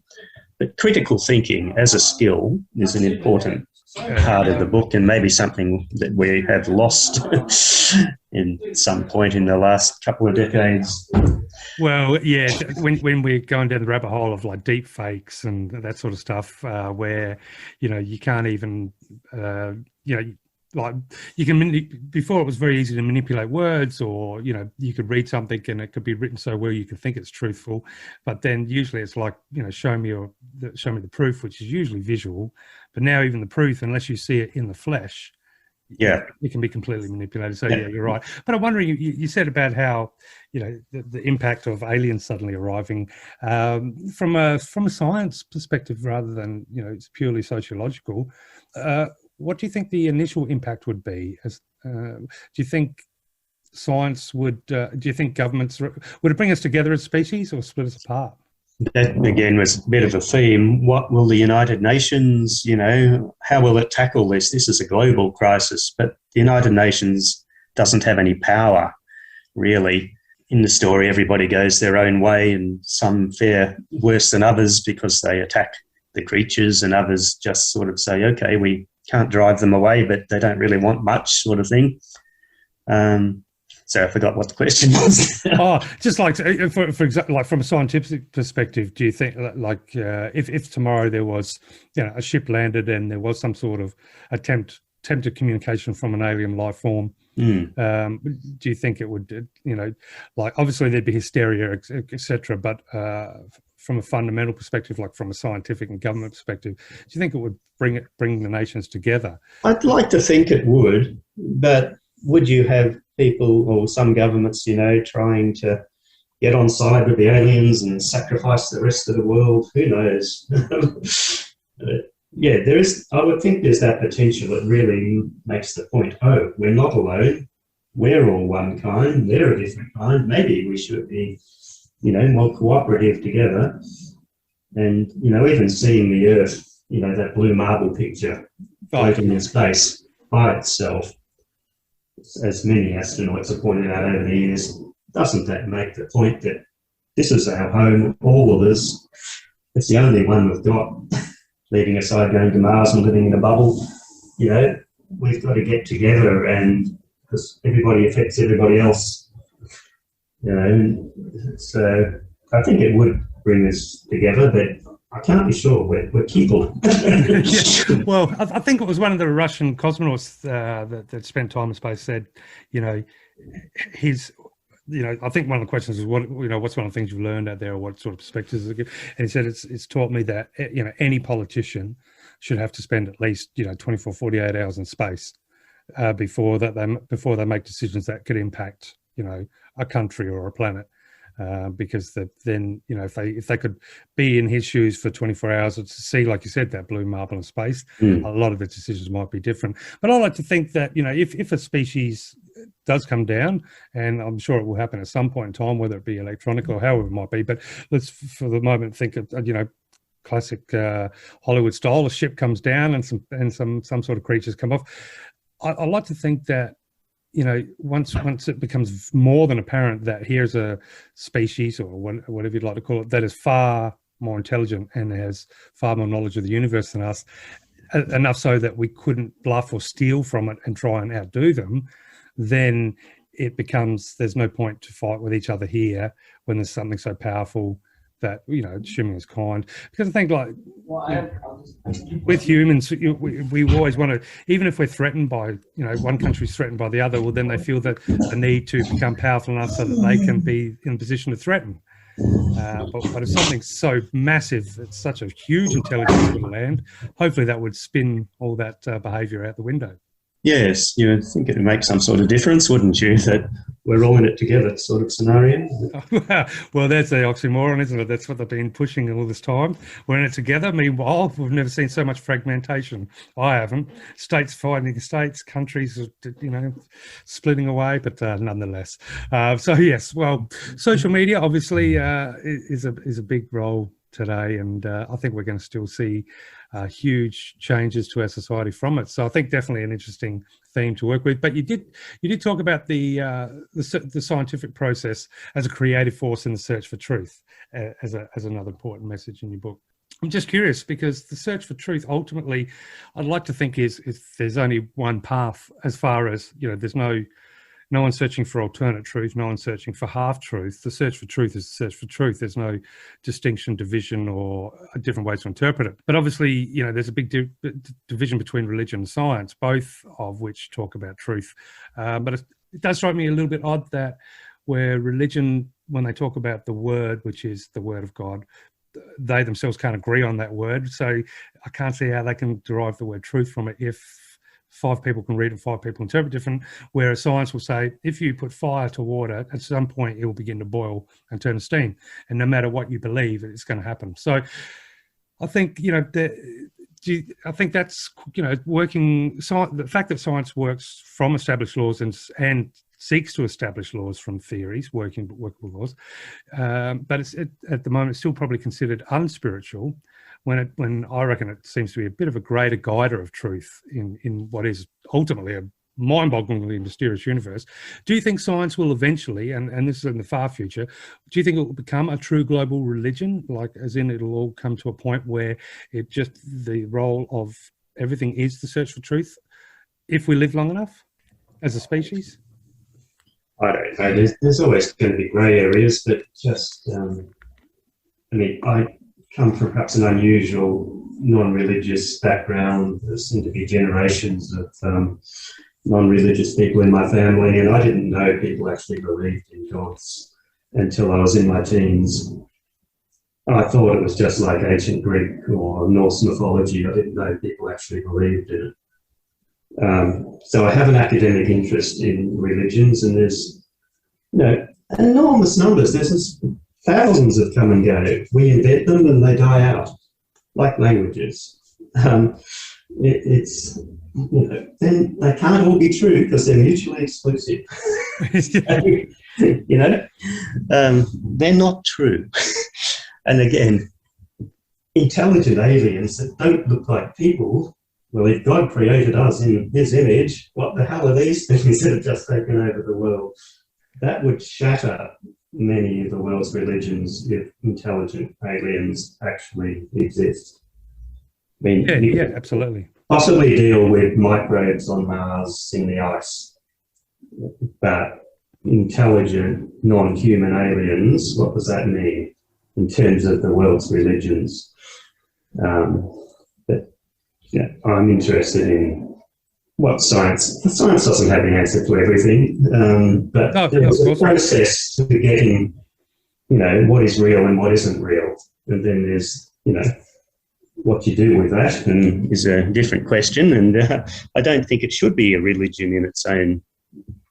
It should be an aim to search for truth, but it shouldn't be something to be worshipped. It's a method, just trying to find out what is real, which is useful. Yeah, no, and I think that's kind of where I was at. Not that it becomes a religion in itself, but in the sense of that what we call religion and what we call science begins to emerge in a far future where it becomes they come together to symbiotically to continue that search for truth, and obviously there's an X point beyond which nobody knows, and I can understand religion having a part to dedicate time to what may lie beyond that point, which none of us can know, and maybe science will never be able to answer. Maybe it will, maybe it won't. But as far as we're here now, live on this planet, this blue marble spinning in the universe, together. If we can come together in the near future or the future, then who knows what we can do if we all start to agree on, like you said, the using the scientific process, but also using the human existence as a creative force in the search for truth. So I'd hope to see it one day. Mm-hmm.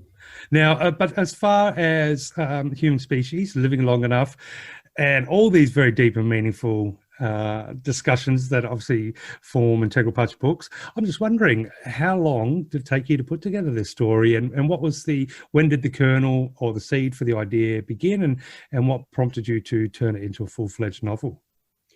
I probably started actually writing it 2 years ago, maybe 2.5. I can't remember. I had the idea in back in my head, for, I don't know, since I was studying marine biology stuff, which is 15, 20 years, I think. When I saw the microalgae swimming around, that thought, that did start something. And I have had other ideas for novels in the past, and then I found somebody else had written them already. So I thought, damn, I've really got to write this, because tree communication is now becoming more mainstream. People know about, the books that I mentioned before. So somebody else will put all that together, I think, if I don't write it. The idea that, what if plants have rights the same as animals? How do we deal with that? If it's not okay to eat a cat or a dog, is it okay to eat a carrot? What's the answer there in terms of ethics, environmentalism and health? I thought all these things were coming together in the public consciousness, and I really had to write it. One of the most stunning things on alleged plant intelligence is done by an Australian researcher, and I do mention it in the book. This is fairly recent. She conditioned, the classic dog bell, Pavlov's dog, Yep. So the dog drools because you ring the bell, because it's associated the bell with food. Yep. So this researcher did the same with pea plants. How did it work? Put them in a pipe where they could grow left or right. The top of the pipe, blue light, which they prefer, so they'll grow towards the blue light. She put a little fan, like a computer fan, at the top of the pipe, as well as the blue light. And they learnt, once you took the light away, they learnt just to grow to where the fan was, which has no significance for feeding. They were conditioned, the same way you would condition an animal. It's just that the stimulus has to be completely different. Wow. And isn't that shocking? Well, it is, and that's why it's just such a fascinating area of research, and I'm glad it's something that's getting better and better. I mean, I've got 20 of the world's. I'm a chili lover, so I've got 20 pots out there of all the hottest chili plants you can imagine. Crossbreeds. I've got white Carolina Reaper, red Carolina Reaper, you name it, chocolate devil's tongues, habaneros, chocolate habaneros, and scorpions. but every morning I'll go out, and it's basically a ritual with myself and the cat, and the cat will sniff each plant and give them like an inspection. Yeah. And they're supposed to be mainly just an annual plant, and it's sort of one. And so I'm still getting the chilies off. These are third year running for same plants in a pot. Right. And yet the ones that I kind of ignored, like because I just didn't really like the particular chilies, they weren't practical for me. I didn't spend as much attention, and they didn't make it for the third year. They just didn't grow. Like, as in, because I trim them or prune them or carry them over winter, but they're not producing at all. Or if they're producing, they're like deformed or tiny chili plants, chili peppers. But the ones that I loved and were like sort of doting over, and always with my cat checking them out, and they're still going gangbusters. So that's hardly scientific evidence of anything, but hey, I'm out there every day, and it's just odd the ones that I've doted over turned out to be the ones that went so well, even in the third year, when the others sort of faded away and didn't do anything. So there's definitely something in those little plants, and in all plants, definitely. And the whole thing of the magical garden, the mystical forest, it's always been, I think it's always, all through time, there's been some sort of concept of trees having intelligence, hasn't there? As far as mythology and fairy tales. Yeah. And again, the minor theme is the Indian religion of Jainism, which is one of the oldest written down religions in the world, as old as Buddhism and Hinduism. They don't eat plants if it involves killing the plants. This is a 3,000-year-old religion. Yeah, well, they take the view that they have a degree of sentience, as do animals. It's not right to kill them. Mm-hmm, mm-hmm. This is not something that's died out. This is still millions of people in the world that will not eat carrots, potatoes, perhaps leafy vegetables if you tear the whole thing out of the ground, which kills it. In theory, you could eat, I can cut a bit off my spinach and not kill the plant. But often the way it's in the supermarket, well, they've killed the plant. Jains eat fruit, nuts, seeds. You don't kill the host eating those things. This is not a newfangled, new age stuff. People in ancient Greece thought about this. Charles Darwin thought about it, so did his grandfather. Aristotle. In India, Jainism. These are not new things, but I think when you wed that to modern plant communication science, then you can see that there's actually some logic to it. Mm-hmm.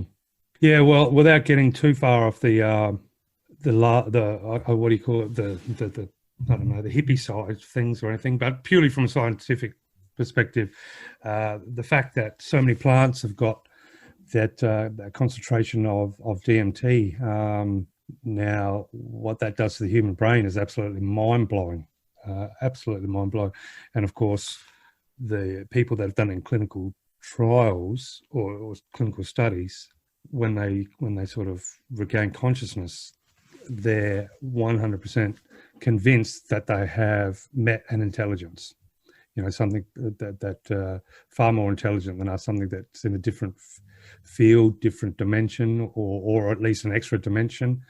It's absolutely fascinating, and it's sitting there in plants all around us. So, whether that has anything to do with intelligence, whether anything has to do with their communication, it obviously has a role in something, and strangely enough, it also affects the human brain in probably the most profound way any substance can.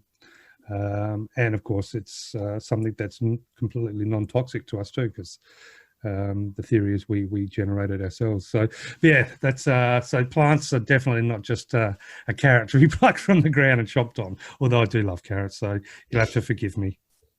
I've murdered a few in my time.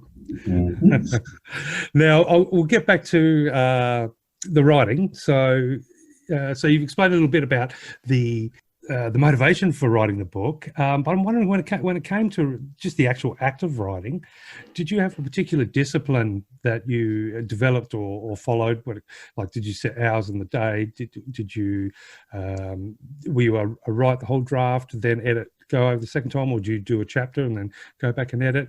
So did you have a sort of set method in place, or was it just something you attacked when the timing was right and the passion and the ideas were flowing?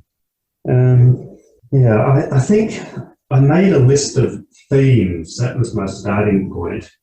I wanted to, talk about many of these aspects that you've mentioned, and so then I wrote a sample chapter or two. Just actually started with one on platypuses. So I don't know why that's not the beginning of the book, but I just wanted to see if I could write anything. Well, I've written scientific type articles and so forth, and I've written a children's book, illustrated and written one, but that's not quite the same as writing 120,000 word novel. So yeah, I had a system, a structure for what I felt was important to talk about in a novel, but then I probably ended up cutting 20%, after editorial comments and so forth, which is too long and too off the point, all that sort of thing. I would work on it mainly in the evenings after work and on weekends. Nearly every day I would do something. If I couldn't think of what to do next, then I would do the next bit of research, whether that was on sugar or Norse mythology or something I needed to know more about. So I was often, if not actually writing, then thinking about the next aspect to be written and reading about that. Read a whole book on the history of sugar, slavery, economy, health issues, and ended up, only writing a couple of paragraphs on the role of sugar and alien invasion. They said, what a waste of resources. Why are you doing this to yourselves? Leave the cane alone. It's an interesting way to do it. That's a kind of a similar approach to myself, where if I'm not writing, I'll be researching, which is usually reading a book on a particular subject that I want to include, at least even if it's a tiny aspect of it. But it's amazing how whatever you finish reading, it can change the way you already had planned as far as maybe the direction of the plot or characters or anything. So yeah, it's definitely a two-way street. That research can also be creative in its own sense. Yes. Now, when it comes to the experience of writing, so I understand this is like you just mentioned, you've written science papers, etc., and a children's book, with this one being your first, I guess, fiction full feature. Is there anything that surprised you about the process? Anything that you learned that you weren't expecting, or anything pleasant or unpleasant, or anything that is really surprising, basically, about the process from beginning to end? Yeah, well, I guess I didn't know what to expect. I didn't know if I could do it. So you can see that's one thing you discovered. And I guess what I found, sometimes it was effortless, it would just flow, and I thought, wow, this is really good. And other times you just have to have the discipline to, put something down, and this is going to need work and more work and more work. And over time, all that evens out, and it's at a standard where I considered it was okay. But, sometimes it was a joy to, spend an hour writing something that amused me, if nobody else in the world, and it just was so easy to do. And then I thought, okay, I've got to get from here to here, structure and plot-wise. Damn it, how am I going to do that? It's, going to have to think that out step by step, and write the links and make it still the same readable tone. So I imagine most people need some amount of discipline to get through those trickier bits, and You can't just sit there and whip it all off in one go unless it's a short limerick. No, it's definitely nothing you could just scroll together on a lunchtime or two and be done with it. It's a commitment, a commitment in chaos, and a commitment in tenacity, and a commitment in frustration, but also a commitment of extreme joys and discoveries. Absolutely. And now that you've got this one's out, have you already, has it given you a massive inspiration or inspirational drive to get writing again, or are you just enjoying the process of doing a bit of publicity and just taking a bit of a break after writing that one? Or what literary plans have you got for 2021? No plans. I don't know that I need to write anything else. I mean, I would if there was enough interest, perhaps. I would need a break. I've been doing other things. I do art mainly as well. I wouldn't say I was a writer. First I'm a scientist, then an artist, and lastly a writer. So I've just been doing a bit of art to change things up in my spare time. What style art do you do? I like to, sorry? Oh, sorry, what style of art do you do? Oh, painting, woodwork, a tree hung with Japanese parasols and lights that changes with the weather and the days. That was a sort of ongoing light project. I've been learning to re-wicker chairs. You know what wicker is, I take it, Darren? Yeah, I'm assuming it's similar to cane, isn't it? Yeah. So yes, I've learned the process of making wicker chairs. I thought that'd be interesting. Oh, definitely. I hope you're designing some super cool wicker chair that's going to be your official author chair for your desk, writing desk. That came too late. I pretty much finished it before I finished I did have that image in my mind, yes. This lovely bentwood wicker chair, which I now have, which I've restored, but I didn't have it most of the time I was writing. I just sat on the couch. Oh, there you go. Well, you've got that. At least it's still an artist chair. Good for painting. Yeah, it is. Yes. Yeah. So, and I haven't made any musical instruments for a while, but it's another interest. I also used to make wooden tennis rackets. Oh wow! I used to have an old Donnet. I like the process of steam bending and rediscovering ancient crafts. It's good for the brain and the fingers to learn new things. So, so ukulele. Have you ever thought, like, obviously, stringed instrument? Have you thought of venturing out into other instruments, string style? Yeah, not really.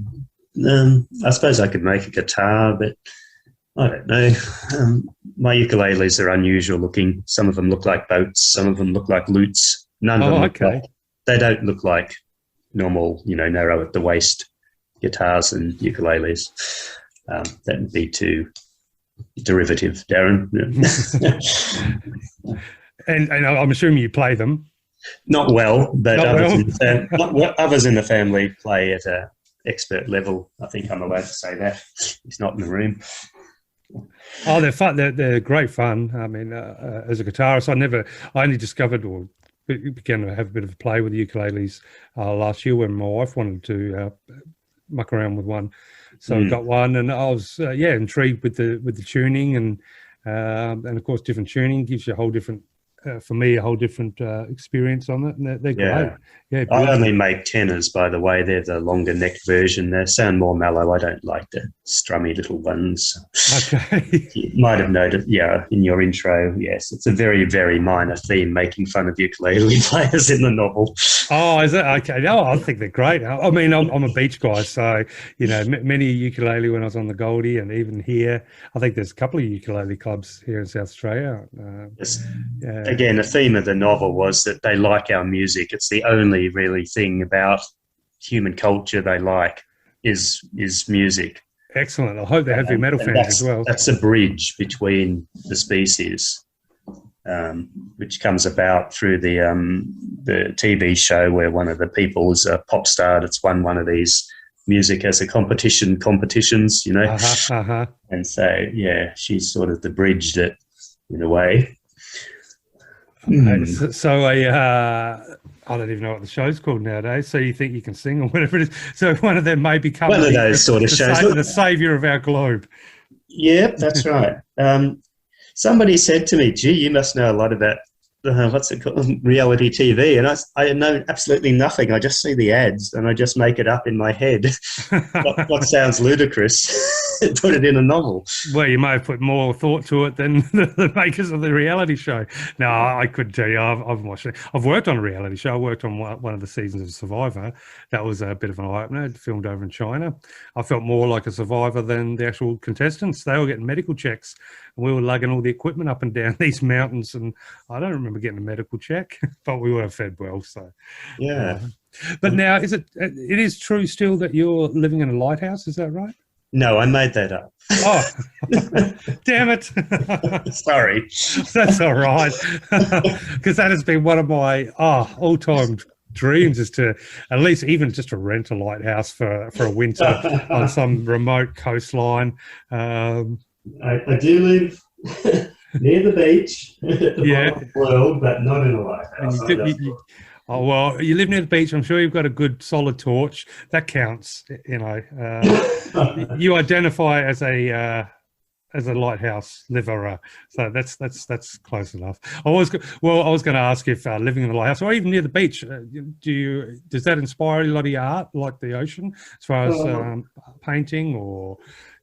Yeah, I do actually. An awful lot of my sculptures are actually fish or lobsters or something, and a good proportion of paintings in the past. I mainly do wildlife type paintings, including fish. Yes, yeah. So, well, I guess I, always had that interest in the ocean from a small child, collecting shells, wanting to do, marine biology, that sort of thing. But there's not an enormous amount of that in the novel because, of course, the aliens don't swim around in the sea. They stand on the land, and they're happy for us to have the sea. But yes, they want to stand around on the land and reforest the world, which is a bit tricky. Bring on their visit, I say. Bring on their arrival. It doesn't have to be a visit. Well, that was the theme. Have they saved the Earth or are they the enemy? And who gets to decide that? It's not a clear-cut question. I don't have any answers. I was going to say, it sounds like something that the reader will have to. That's a conclusion the reader will have to draw. Yeah, indeed. I raise all these issues, but I'm not telling people what to think or what the answer is. But I think people should know or think about things in a different way, and not just yell T-shirt slogans at each other, which is what tends to happen through social media. Yes. So yeah, it's meant to be thought-provoking, but not in a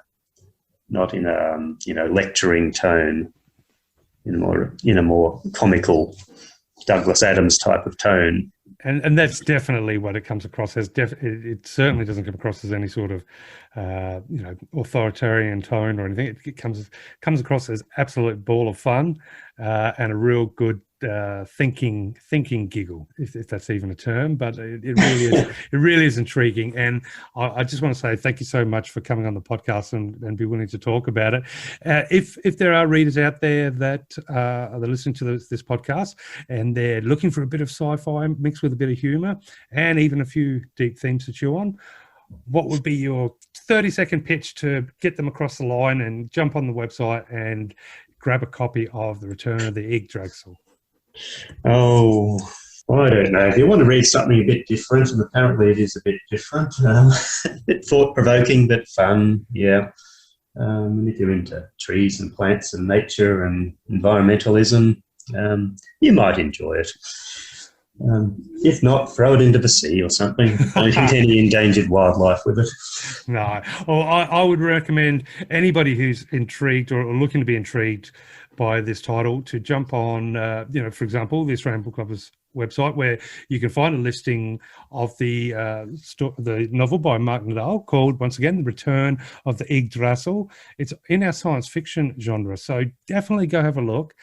Click on the Learn More button and have a good read of the long synopsis, because look, honestly, I guarantee you're going to be very intrigued. And if you are a fan of science fiction and you don't mind a bit of humor with it, I suspect that this is going to be a very popular option for anyone looking to get their next book that would like to have a bit of a giggle and have a bit of think as well, because it's definitely a unique premise.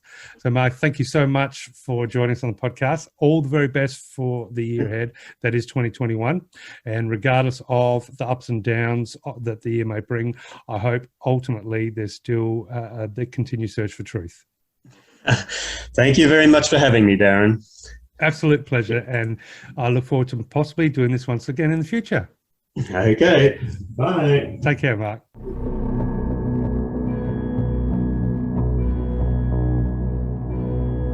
Now, that was an interesting chat with MK Nadall, and all about the Yggdrasil and plants and their place in the world. You covered a lot there. Yes, indeed. So, yeah, huge thank you to Mr. Nadall for what was a fascinating conversation.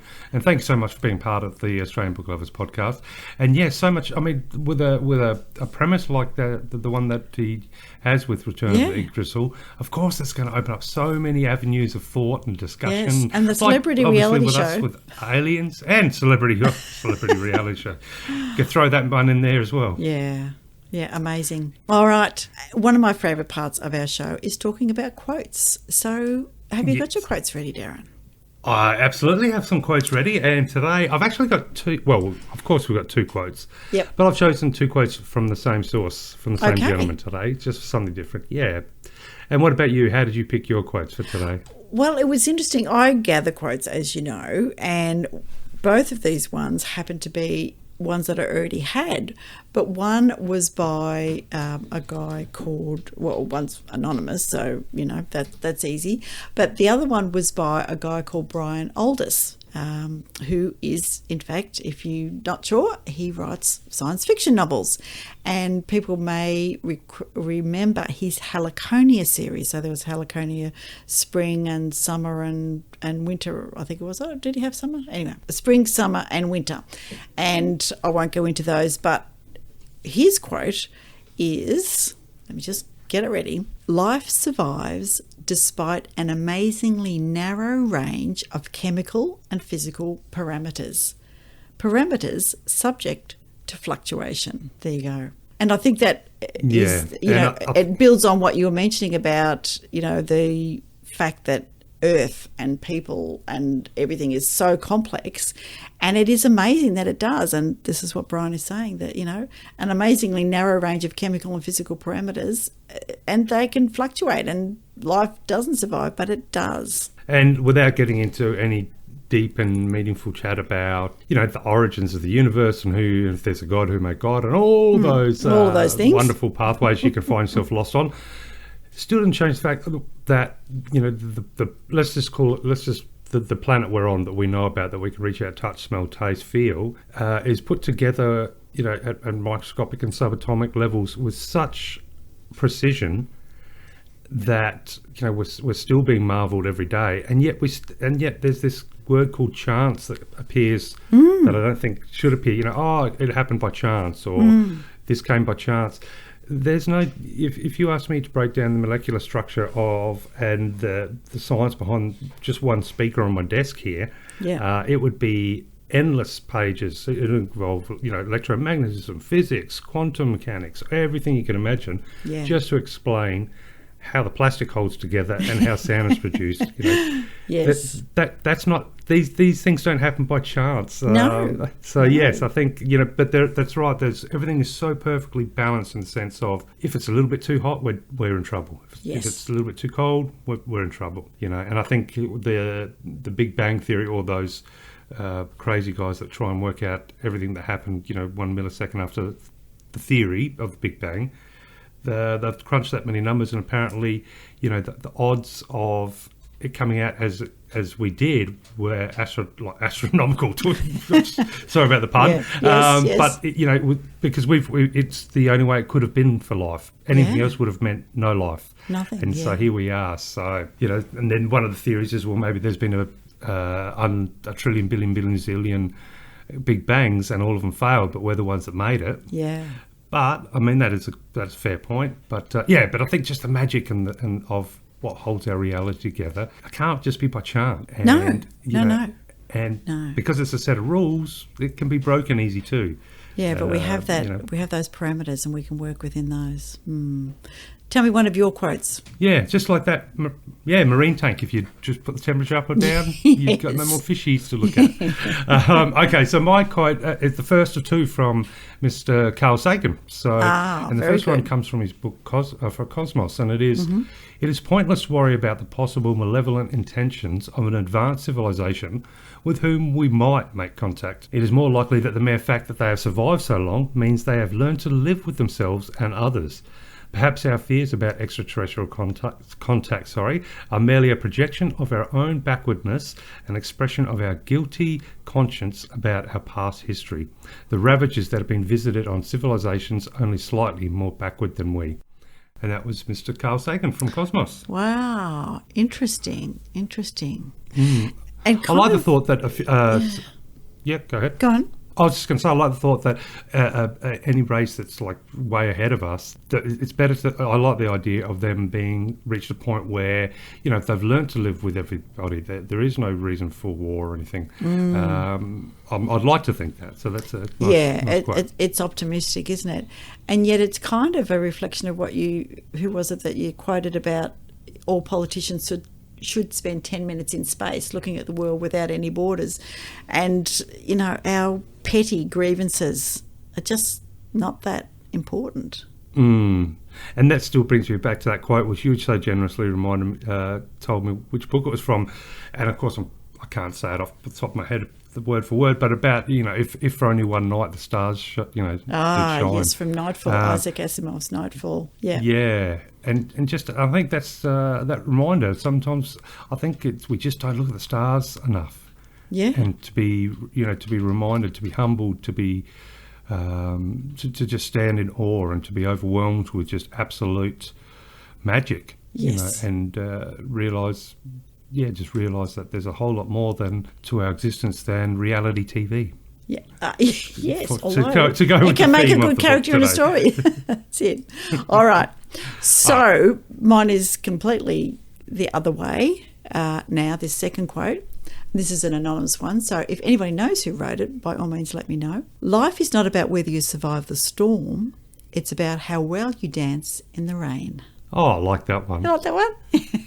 Yes, definitely. So it's still about life, but some things are beyond the... It's kill ecosystems, but it's just something a bit different. Yeah, no, I like it because, there are some things beyond our control. Yeah. And you've got to be comfortable with that, I think, is a lesson that we all have to learn in life. It's, over and over again. There's always going to be situations or things that are beyond our control. Yeah. And how well you dance in the rain, what you choose to do with it, it's always the way, isn't it? I mean, if things are going to happen to everybody, it's how you respond, react, use the lesson, grow, survive, thrive. Yeah, all of those kind of things. So, I like that one. Yeah, a very good one.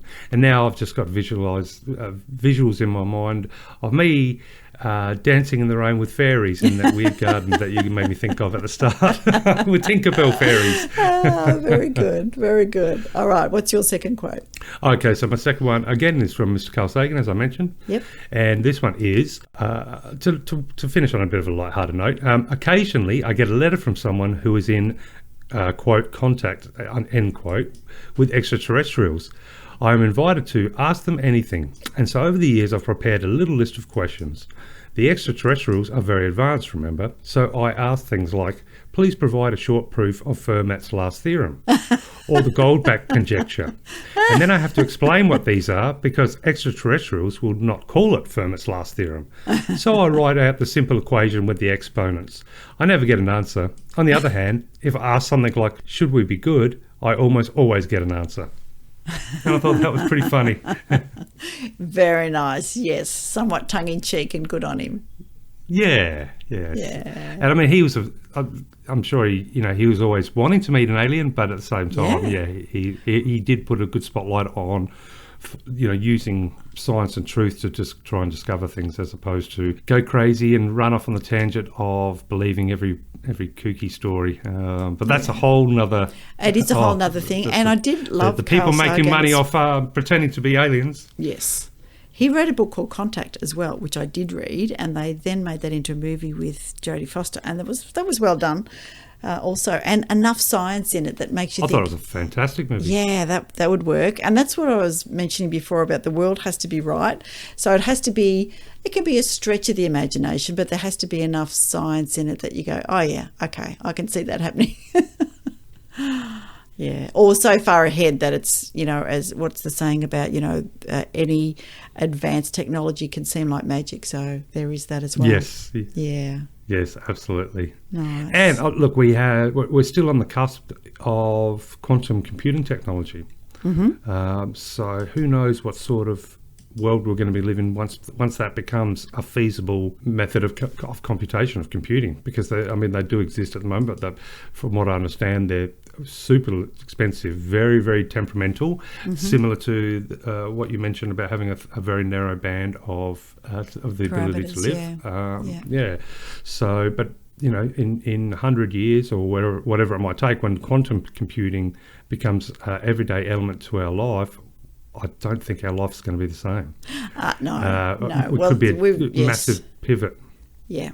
We were just saying today, can you imagine, 2 years ago, if you had said that, close to 90% of Australians will be, or Victorians even, will be prepared to stay home, work from home, restrict their movement and their kids' movement, all of those to, protect their community from a pandemic. Melbourne people would have said to you, get away. So you do that. Whereas, look what we've done and look what the rest of Australia and, around the world are now doing. So, yeah, changes, they're all there. Yes, and that brings us, I guess, full circle to the little chat we're having at the start of the show, in the sense that there is changes ahead, and a little bit of uncharted territory, but we're all in this together, and so it's going to be interesting to see where we end up in the next 2 months, what Christmas is going to look like for everybody. Yes, and I am hanging to hug my kids, so yes. So basically, if you want to hear a bit more about quantum mechanics, you may or may not hear about it in the next episode. But if you did enjoy the show and our chat about books and writing and authors and all sorts of different things, please follow us on Twitter at Australian Books. You can also find us on Facebook and Instagram at Australian Book Lovers, and our website where all of these brilliant Australian novels, stories, poetry, memoirs, history, all those on australianbooklovers.com. And yeah, please log on to your favourite podcast site, give us some stars, give us some words, email us, whatever you like, respond to our comments on our social media. We'd love to hear from you. Even if it is quantum mechanics explained in, 256 characters on Twitter. I challenge you.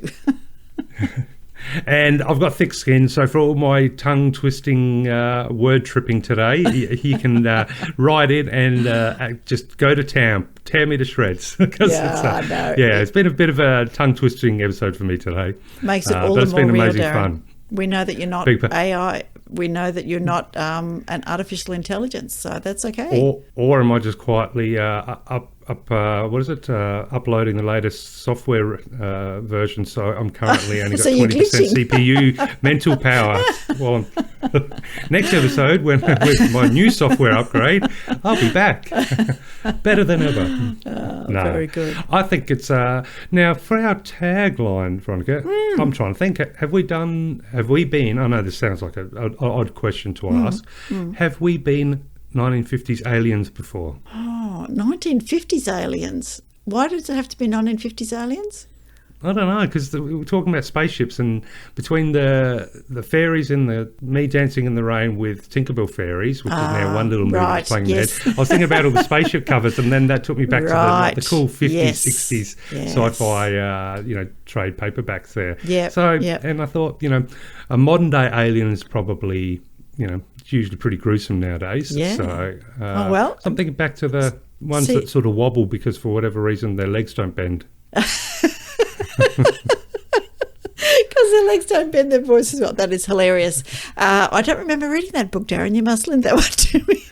No, when you see the old black and white sci-fi. Oh, right. I'm with walk. you. Yes. And Well, come you just on, think you're of Lost in aliens. Space with, that does not compute, Dr. Smith, Another what does he fear. say? Smith Yeah. is here.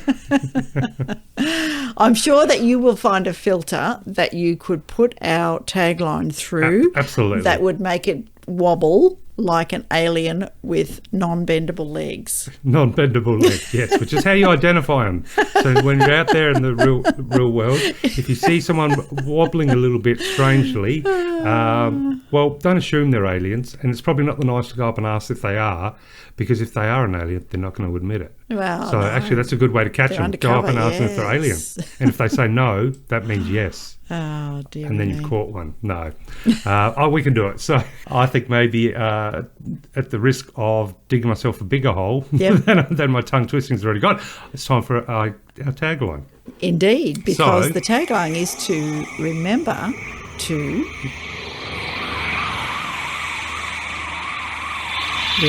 Read more Aussie Aussie books. books.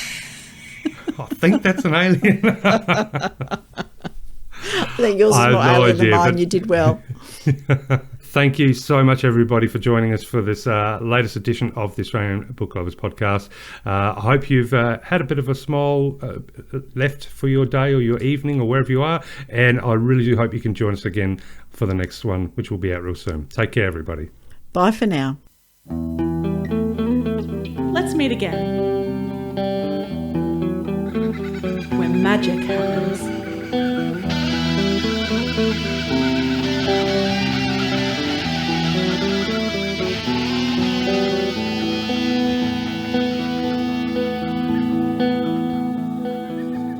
Australian Book Lovers acknowledges First Nations peoples and recognises their continuous connection to country, community and to culture. We pay our respects to elders past, present and emerging, and honour the sharing of traditional stories passed down through generations. We're committed to a safe and inclusive welcome for authors and readers of all cultures and backgrounds, including people of LGBTQIA+ communities and their families.